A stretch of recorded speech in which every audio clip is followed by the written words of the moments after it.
Oi, pessoal. Então, estamos aqui, Celso, Rodrigo, e hoje a gente vai falar um pouquinho sobre saúde, trânsito e saúde, como que o trânsito influencia a saúde, como que a saúde influencia o trânsito, né? Que acho que é um papo que as pessoas precisam ter, né? Parece coisas desconexas, mas... Parece que não tem nada a ver uma coisa com a outra e tem tudo a ver. Tem muito a ver. Uma coisa com a outra. Não sei se você já ouviu falar, mas estamos vivendo a chamada década de ações pela segurança no trânsito. No Brasil, inclusive, tem um projeto chamado Vida no Trânsito, que está em poucas cidades, infelizmente, que tem a ver com essa década de ações pela segurança no trânsito e que tem a ver com a ONU, a Organização das Nações Unidas. Isso. A ONU é uma espécie de clube, né, do qual participam todos os países Capitalistas. Capitaneados pelos Estados Unidos, já que ela fica em Nova York. E a ONU tem cumprido, através de estruturas como a Unicef, como a FAO, a Unesco e também a OMS, a Organização Mundial da Saúde, uma série de projetos, eles desenvolvem, executam, monitoram. E, assim, acho que a avaliação é positiva, porque tem ajudado muitos países, especialmente aqueles que têm mais dificuldades. Bom, assuntos, por exemplo, como AIDS, câncer, né, a gripe aviária, e vamos pensar aí na saúde, esses problemas de saúde.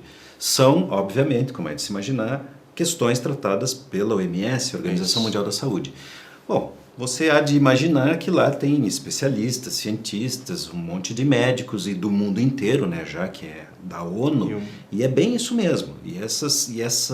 A OMS ela está o tempo inteiro estimulando pesquisas e monitorando o que mais deixa pessoas doentes, o que mais causa mortes ou deixa sequelas por doenças. Aquelas que são inevitáveis, as endemias, as pandemias, as epidemias.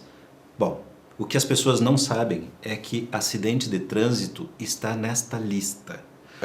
Tem dois tipos de... É uma epidemia, né? É uma epidemia. Epidemia ou pandemia? Peraí. Não, é uma pandemia. Há uma certa discussão aí, mas é uma pandemia no sentido de que a amplitude é... É global, Qual né? é o problema, qual é o país, qual é a cidade que não tem problema de trânsito, né? Se você olhar nessa perspectiva... É pandêmico, é um né? problema negócio global. Gigantesco. É uma epidemia porque é o tipo de situação em que não é muito difícil a resolução e precisa de uma intervenção com base científica, com método. E é isso que a OMS vem fazendo há bastante tempo. Como saúde. Como saúde. Como saúde. Por quê? Tirando a parte de todos os outros problemas, né? Não sei como é que é na sua cidade, mas em cidades como Porto Alegre, Belo Horizonte, Cuiabá, São Paulo, você vai numa noite de quinta para sexta, sexta para sábado, sábado para domingo, num pronto-socorro da sua cidade, você vai descobrir que mais da metade da capacidade de atendimento está tomada por acidentados no trânsito. É gente que bebeu e dirigiu, gente que dormiu Isso no sobe volante. perto de feriado, né? Isso. Pensando assim nesses momentos em que mais acontece. É constante e tem os picos assim inacreditáveis. Carnaval, nos feriadões. Ano Novo, que daí o pessoal bebe mais. E, sei lá, tá de férias, parece que as leis de trânsito ou os perigos do trânsito entraram em férias também. Que daí ele pode correr a 120 por hora na rua. Não tem problema. Bom, se a estrutura de atendimento de emergência hospitalar, de saúde, enfim, está ocupada por acidentes de trânsito, é claro que está impactando nas verbas disponíveis. Que tem alguém que está com gripe, alguém que está com alguma outra doença que não vai ser tratado, né? Então, tem algumas situações tão críticas, medidas em cidades como Curitiba, Teresina, Palmas, Campo Grande, são cidades onde tem o programa Vida no Trânsito, que eu falei no início, que mostram assim de forma muito contundente que tem momentos em que um parto de emergência, um ferimento por queimadura, envenenamento, vai ter que esperar porque tem gente espedaçada chegando. Dá um ruim, né? Então você olha, dá um ruim. Então faça o seguinte raciocínio aí comigo, Rodrigo. Imagine que alguém diga assim para você, cara, você vai morrer. Você é um cara estudado, culto e tal. Não é nenhuma novidade. É uma questão filosófica ou é uma pergunta direta, prática? É claro que eu vou morrer. Pois é, mas vai ser uma morte violenta. Você prefere o quê? Você prefere estar num prédio que incendeia e daí os bombeiros não conseguem apagar? Você prefere levar um tiro de uma bala perdida? Ou você prefere morrer no acidente de trânsito? E aí você começa, sem querer, mas é bom esse exercício, você começa a comparar as coisas, né? Não, mas peraí, forma violenta eu não quero, assim, mas vai acontecer, né? Admita a hipótese. né? E tá, vamos ampliar então. Você quer morrer de uma doença incurável, que a ciência não pode dar conta? Você quer morrer de uma doença simples, que é fácil de curar, mas que está matando gente, como dengue, por exemplo? Meu Deus do céu! Há quanto tempo, né, ele está lutando com uma coisa, né, tão básica, né? Ou quer morrer no trânsito? Se você parar para pensar, você vai ver o que é evitável e o que não é. E fica muito claro que se você não tiver o mosquito transmissor da dengue, você não vai ter dengue, chikungunya, zika e etc. Se você tiver um comportamento seguro no trânsito, com carros seguros, com fiscalização adequada, com lei baseada em bom senso, com uma infraestrutura adequada, não vai ter mortes no trânsito. Não há justificativa para isso, é porque a gente usa mal. É porque a gente descuida, é porque a gente abusa. Então, obviamente a gente acha que o nosso carro é a nossa couraça. Nesse contexto, cabe uma análise científica. Porque seja porque você está confiante demais, né? Porque eu tô protegido quando estou dentro do carro, seja porque você está achando que não há de acontecer nada, eu estou aqui na calçada, caminhando pelo lado de dentro ainda, imagine. Pois é, mas às vezes acontece esse atropelamento porque teve um acidente na via e o carro invadiu a calçada e... Como que se lida com isso? E por que a saúde está interferindo? Porque pelo viés econômico. Tá? Esse é, assim, sejamos bem sinceros. Estamos nos Estados Unidos, dentro da ONU, que é onde se pensa em dinheiro. Menos mal que veio por algum caminho, né? Não foi exatamente por uma questão humanitária. Talvez até tenha sido, até conheço muita gente na Organização Mundial da Saúde que são humanistas, assim, no bom e completo sentido da expressão, mas só foi possível viabilizar a década de ações e tudo que ela traz a reboque, porque tem um impacto econômico que justifique se brigar por isso. Bom, se é uma questão de saúde, onde está acidente de trânsito? Então, duas coisas aí para as pessoas pensarem. Tem causas internas, tipo assim, morreu de parada cardíaca, morreu de colapso no funcionamento renal, coisa assim, do fígado. Isso são causas internas, morreu por alguma doença. Causas externas, levou um choque elétrico e morreu. Morreu num acidente de trânsito, né? Coisas desse tipo. São tratadas de formas distintas, por exemplo, toda a área de segurança no trabalho cuida dessa coisa aqui das partes externas. Que são evitáveis na teoria. Porque se você usar equipamentos adequados e tal, você... Aliás, a propósito, o número de acidentes de trabalho no Brasil é uma coisa absurda. Mas tem um gancho direto com o trânsito, que também as pessoas não sabem. Se você estiver indo ou voltando para o trabalho e sofrer um acidente de trânsito, isso é acidente de trajeto, que é um acidente de trabalho. No trânsito, sim, acidente de trânsito é acidente de trabalho. Se você estiver no trajeto, indo ou voltando.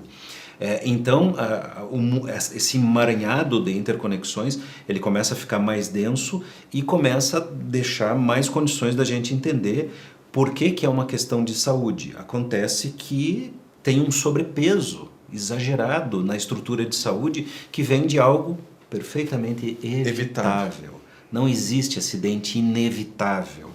Pode ser inevitável, pode ter sido inevitável para um ou outro elemento envolvido porque não era esperado que um carro entrasse capotando no pátio da escola e matasse os alunos. Mas o acidente poderia ter sido... Era evitável, com certeza era evitável. Então nós temos a OMS dizendo para todos os países do planeta, trânsito está matando quase tanto quanto as doenças que mais matam. E essa subida nessa escala de causa-mortes, misturando externo e interno, coloca um trânsito numa perspectiva assustadora. Nos próximos 25 anos, trânsito talvez venha ocupar a primeira ou a segunda posição nas coisas que mais matam no mundo.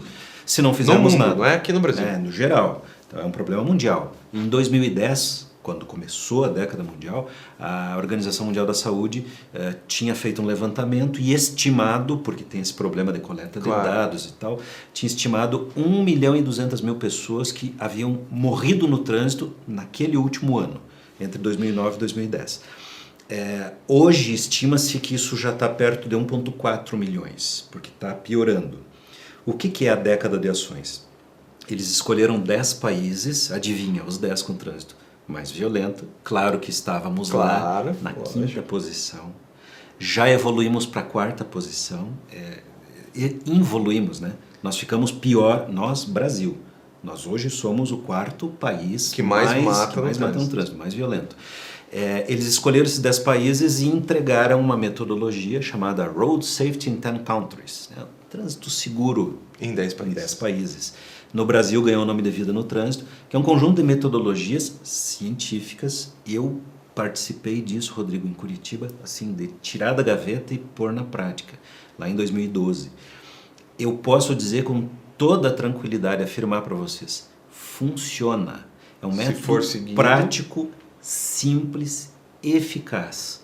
Mas é difícil, sabe por quê? Faz sentar na mesma mesa o pessoal da Polícia Rodoviária Federal, da Estadual, com a Prefeitura, a Secretaria de Educação, a Secretaria de Saúde, de Trânsito do município. E cada um deles olhando para o próprio umbigo, né? É uma coisa inusitada. Primeiro, não há cultura de fazer isso no Brasil, especialmente misturando, né, hierarquias de poderes e misturando áreas. Então, é uma novidade que tem várias dificuldades para funcionar, mas onde funciona.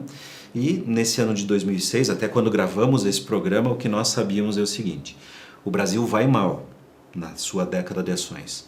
E Curitiba talvez seja a única cidade brasileira a conseguir atingir a meta, a cumprir a meta. Claro, motivo de orgulho para mim, para nós, mora aqui em Curitiba, Curitiba, contas, mas isso é muito grave. Quer dizer que bem nem muito. as outras cidades que têm vida no trânsito não vão conseguir, só se acontecer um milagre. Porque nós não estamos fazendo o que temos que fazer. Então, a próxima vez que você tiver uma unha encravada, uma dor de cabeça daquelas, alguém quebrar um braço, se queimar, se cortar em casa e você estiver indo para o pronto-socorro, lembre que talvez você demore a ser atendido porque tem alguém que bebeu e dirigiu e se acidentou. E às vezes não é nem beber e dirigir, porque daí fica muito óbvio. Beber e dirigir é muito óbvio. É verdade, você tem razão. Mas tem aquele cara que não bebeu nada, mas ele simplesmente está distraído. Ou atender o celular, então são outras questões também, porque no meu entendimento, assim, beber e dirigir é óbvio demais, não precisa explicar. Isso aí. Mas tem todo o resto, né? Tem todo o resto. E algumas a gente falou aqui, né, da questão de se distrair com as tecnologias, smartphone e tal. E acontece dentro dos carros e fora dos não prestar atenção em nada.